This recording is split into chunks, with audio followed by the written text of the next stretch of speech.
پیغمبر علیہ السلام کا اسم گرامی آ جائے، اللہ کے نبی علیہ السلام کا تذکرہ آ جائے، میرے پاک پیغمبر علیہ السلام کا نام گرامی آ جائے، تو مومن کا کام ہوتا ہے اپنے دل کی آواز سے، ایمان کی حرارت سے اللہ کے پاک پیغمبر علیہ السلام پہ درود پڑھ دے۔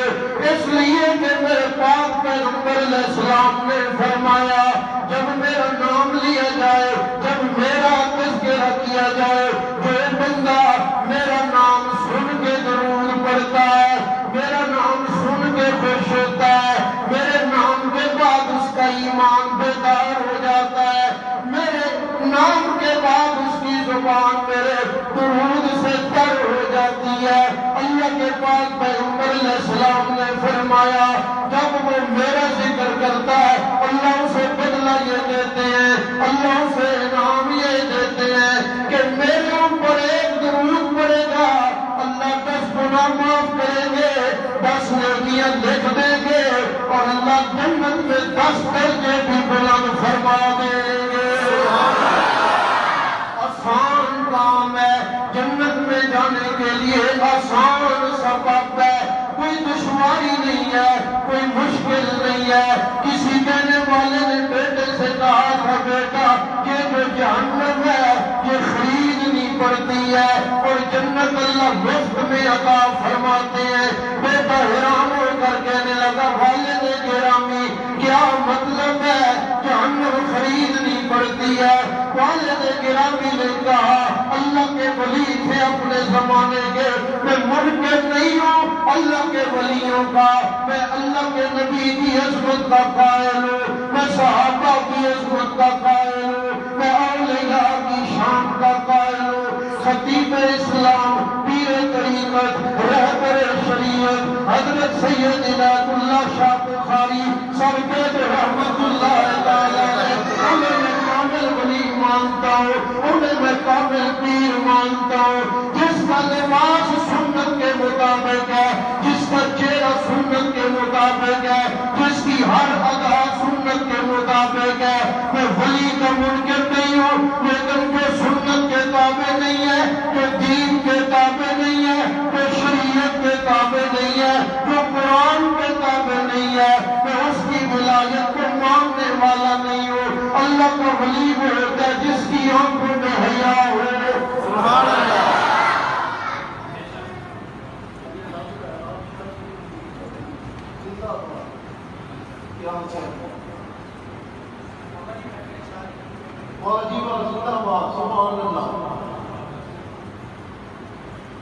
اگر آپ دیکھنا چاہتے ہیں بابا ولی کون ہوتا ہے تو پہلا وہ سنیے ولی وہ ہے جس کی آنکھ میں حیا ہو، جس کی زبان پہ ذکر خدا ہو، جس کے چہرے پہ سنت مصطفیٰ ہو۔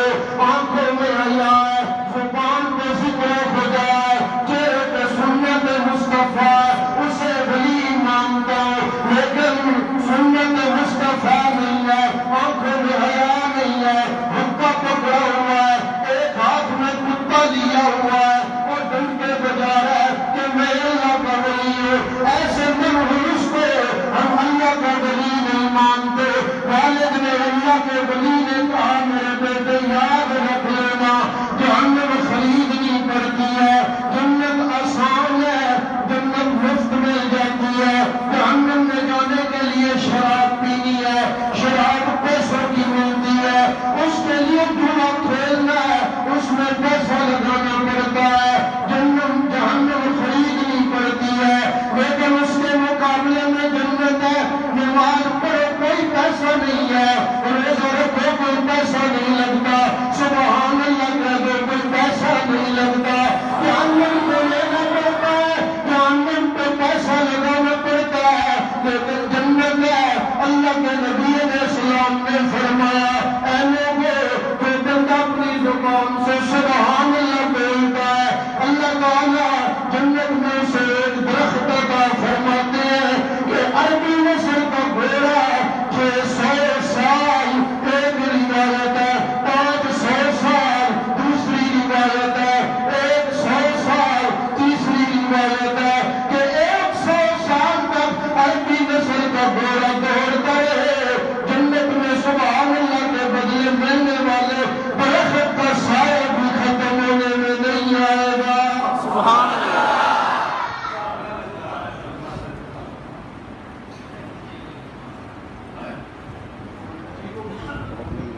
پاک پیغمبر علیہ السلام کو اللہ نے مبعوث فرمایا مکہ مکرمہ ہے جس میں قتل عام ہے، جس میں شراب عام ہے، جس میں جوا عام ہے، جس میں بیٹی کو تحفظ نہیں ہے، اس کے سر پہ چادر نہیں ہے، چادر اتارنے والے لوگوں کا گروہ موجود ہے، غلام کو تحفظ نہیں ہے، غریب کو تحفظ نہیں ہے۔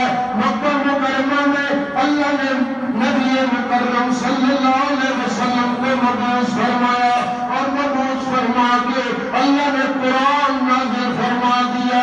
یہ جو قرآن ہے یہ سمجھ اتارنے والی کتاب ہے، ہدایت والی کتاب ہے، رشد والی کتاب ہے، لوگوں کو ظلم سے نکال کے راہ حق پہ لانے والی کتاب ہے۔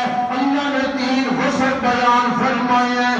اللہ فرماتے ہیں شہر رمضان الذی انزل فیہ القرآن، یہ رمضان کا مہینہ ہے، میں نے اس میں قرآن نازل کیا ہے۔ قرآن کیا ہے؟ ہدی للناس، لوگوں کے لیے یہ باعث ہدایت ہے، وبینات من الہدی، اس کی ہدایت میں کوئی فلسفہ نہیں ہے، کوئی منطق نہیں ہے کہ اس کا سمجھنا مشکل ہو جائے، اس کا پڑھنا مشکل ہو جائے۔ نہ فرمایا بینات من الہدی، یہ اپنی ہدایت کو کھول کے بیان کرتا ہے۔ اور آخر میں اللہ نے فرمایا والفرقان، سبحان اللہ۔ میں نے اپنے آخری پیغمبر کو مبعوث فرما کے 3 صفتوں والا قرآن دے دیا۔ پہلی صفت یہ ہے ہدی للناس، یہ قرآن لوگوں کے لیے ہدایت ہے، قرآن لوگوں کے لیے رحمت کا باعث بن گیا ہے۔ جس نے بھی اپنے کان لگا لیے قرآن کی جانب، جس نے بھی دھیان کر لیا قرآن کی جانب، اس کے دل کا زنگ اتر گیا، اس کے دل کا انداز تبدیل ہو گیا۔ صبح کا وقت ہے، امام الانبیاء صلی اللہ علیہ وسلم وادی نخلا میں قرآن کی تلاوت کر رہے ہیں۔ انسان نہیں بلکہ جنوں کی جماعت آ گئی ہے، جن کا کام ہے شرارتیں کرنا، جن کا کام ہے فساد پھیلانا، جن کا کام ہے ہر برے کام کی جانب رخ کرنا۔ صبح کا وقت ہے، اس کی اپنی تاثیر ہے، اور اللہ کے نبی کی زبان ہے، اس کی اپنی تاثیر ہے۔ حضور کی زبان بھی تاثیر والی ہے اور رب کا قرآن بھی تاثیر والا ہے۔ جنوں کی جماعت ہے یہ کام کی گھر سے چکر لگا رہی ہے، اللہ نے عثمان پر پابندیاں کیوں لگائی ہیں ہمارے لیے؟ وادی نخلا میں جنوں کی جماعت پہنچی ہے، اللہ کے نبی علیہ السلام کی زبان پہ قرآن کی تلاوت جاری ہے، اللہ کا قرآن نقشہ پیش کرتا ہے۔ اللہ فرماتے ہیں اوحی الی انہ استمع نفر من الجن قالوا انا سمعنا قرآنا عجبا۔ جنوں کی جماعت نے اللہ کے پاک پیغمبر علیہ السلام کی زبان سے جب قرآن کی تلاوت سنی ہے، کہنے لگے یہ عجیب کلام ہے، یہ بڑی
دیا، لیکن قرآن کے لفظ ہے میں سمجھانا چاہتا ہوں، قرآن کے لفظ ہے جن کہنے لگے آمنا بھی، ہم ایمان لے کے آ گئے۔ کیا مانا ایمان کیا؟ کیا مفہوم ہے ایمان کا؟ کیا مطلب ہے ایمان کا؟ میں بھی دعوے دار ہوں کہ میں کلمہ گو ہوں، آپ بھی دعوے دار ہیں کہ ہم کلمہ گو ہیں، دربار پہ جھاڑو لگانے والا بھی دعوے دار ہے کہ میں کلمہ گو ہوں، قبر کی مٹی جسم پہ مرنے والا بھی دعوے دار ہے کہ میں کلمہ گو ہوں، لیکن جن کہنے لگے ایمان کیا ہے، جنہوں نے ایمان کا دسواں واضح کر دیا، جنہوں نے ایمان کی کیفیت واضح کر دی، کہنے لگے آمنا بھی ولن نشرک بربنا احدا۔ ایمان یہ ہے اللہ کی ذات میں کوئی شریک نہیں ہے، اللہ کی صفات میں کوئی شریک نہیں ہے، میں نے نہیں، میرے اکابر نے نہیں، میرے اساتذہ نے نہیں، پیغمبر کی زبان سے قرآن سن کے جنہوں نے مسئلہ واضح کر دیا کہ اللہ کا شریک کسی کو نہ بناؤ، اللہ کا حصے دار کسی کو نہ بناؤ۔ اگر تم مومن ہو تو کھل کے نظریہ بیان کرے، عالم الغیب پیغمبر نہیں ہے، غیب جاننے والا کون؟ اللہ۔ ہر جگہ پہ موجود پیغمبر نہیں ہے، ہر جگہ پہ موجود کون؟ اللہ۔ سننے والے پیغمبر نہیں ہے، سننے والا کون؟ اللہ۔ میری مرادوں کو پورے کرنے والے پیغمبر نہیں ہے، میرے مطلب اور مراد کو پورا کرنے والا کون؟ اللہ۔ دیکھو اللہ کے پیغمبر کا بیٹا پانی میں غرق ہو گیا، ادھر دیکھیے اللہ کے پیغمبر کا بیٹا گود سے اٹھا کے اسے کنویں میں ڈال دیا گیا ہے۔ ذرا ادھر دیکھیے اللہ کا پیغمبر کشتی میں پھنسا ہوا ہے، میرے وہ پیغمبر مچھلی میں پھنسا ہوا ہے۔ ذرا دھیان کر لیجیے، اللہ کا پیغمبر ہے 2 دن کا نہیں بلکہ 18 سال کے بیمار ہے، جس کا بیٹا ہم گود سے اٹھا لیا گیا اور جس کا بیٹا پانی میں غرق کر دی ہو گیا، اور جس کو بیماری لگ گئی ہے، کسی پیغمبر نے کسی قبر پہ جا کے سجدہ نہیں کیا، قبر پہ جا کے طواف نہیں کیا، قبر پہ جا کے جھاڑو نہیں پھیرا، قبر پر نمک لے کے نہیں آئے، قبر کے کنویں سے جا کے انہوں نے غسل نہیں کیا، بلکہ ہر پیغمبر کہتا ہے واللہ المستعان علی ما تصفون۔ سبحان اللہ، ماشاء اللہ، ماشاء اللہ۔ اللہ کے پیغمبر کا بیٹا گود سے اٹھا لیا گیا ہے، اللہ کے نبی نے نعرہ لگا دیا اللہ المستعان، اور وہ مددگار صرف کون ہے؟ اللہ۔ قرآن بھی کہتا ہے لیس اللہ بکاف عبدہ، میرے بندوں کو اللہ کافی ہے۔ میری جماعت کا نظریہ یہ ہے، میری جماعت کا منظر یہ ہے، اللہ ہی کافی۔ بے شک، بے شک، اللہ، اللہ کافی۔ اللہ ہی کافی۔ میری جماعت کا مشن یہ ہے اللہ المستعان، اللہ ہی مددگار، باقی سب طلبگار۔ بے شک، بے شک۔ بات سمجھ آ رہی ہے آپ کو؟ حق ہے؟ بس کرو جی، ابھی تو میں شروع ہوں۔